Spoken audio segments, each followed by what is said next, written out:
And joining us tonight on a great American panel, he's the author of the brand new book, God Wants You Happy. Thank goodness. Fox News contributor Jonathan Morris is here. He is a former pollster to President Bill Clinton and Mayor Michael Bloomberg. I assume that's Bloomberg. Bernard Whitman is here. And he is a great American. God bless him. Here with a full report. Nationally syndicated radio talk show host out of the big one, WLW Cincinnati. And by the way, soon to be a nationally syndicated TV talk show star. It starts September 19th. Through Sean Compton Productions, a Tribune, the one and only Bill Cunningham. How are you, sir? Sean Hannity, it's a great night to be an American. That's all I know. I feel humbled to be with a priest and with almost a rabbi. I'm not sure. I mean, I feel no one's to the right of me. And look at these guys. I mean, it's unbelievable. Well, Father Morris, except on some of these, you know, where do we disagree on, like, redistribution of wealth a little bit. I'm an independent voice, Sean. Well, that's true. All right. Independent voice. Did the Republicans screw up Bill Cunningham by undermining each other with conflicting plans? I think this is the 30th year after Ronald Reagan took the presidency in 1981. We are seeing a theatrical act that's taken 3 decades, and this is the moment. The next week or two, it's all the Reagan revolution will succeed or fail in the next 13 days by August 2nd. I agree with you. That's it. This is a moment of truth. This is it. All right. You were a pollster for Bill Clinton, and I'm a very strong critic of Clinton. But in the end, Republicans won in '94. He went kicking and screaming, balanced budget deal, 7 years, CBO numbers, and the country was better off because he made that deal. I don't see that side of Barack Obama. Do you? Well, I think that with the Gang of Six proposal, we are finally getting some pragmatism back in Washington. You don't even know what the gang. You don't know what the proposal is. Stop. Nobody knows. Let me explain, Sean. The Republicans can never resist being swept into office, misreading the election, taking liberties, and being pounded again at the polls. 94, they shut down the government.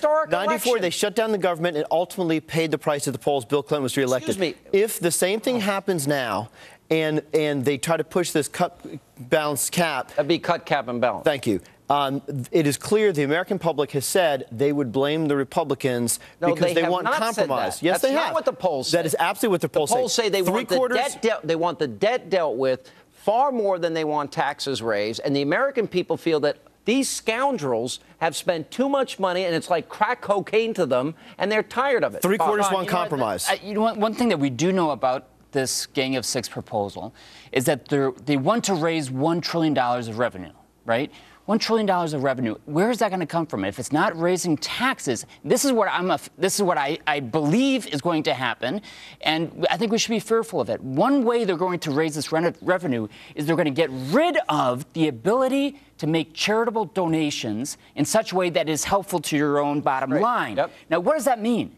Charities suffer. What it means is that individuals, families, businesses have less choice in terms of building up charitable things than the government does. And so the government's going to get that money, and it's going to be up to them to decide how to help the poorest in our society. That's a big deal, Sean. I agree. No, I agree with you. We have to be very careful of that happening. But they're talking about $1 trillion in new revenue, and then here's the new, you know, fuzzy D.C. math, the way it works in the bureaucracy. Sean Hannity, 94 was such a terrible failure. Republicans controlled the Congress for the next 12 years. Bush took the presidency for 8. A dismal failure. And then Bernard's pals in 2008 won the Congress for 2 years. Then it quickly switched back again to the Republicans. That wasn't a failure. That was a great success. The failure is going to happen in the next 13 days if the Republicans buckle. Look what happened in Minnesota with Dayton. The Republicans made him buckle. You know John Friend of mine.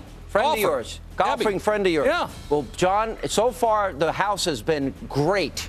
Are they going to hold the line, Bill Cunningham? Because I don't think the Senate has the to do it.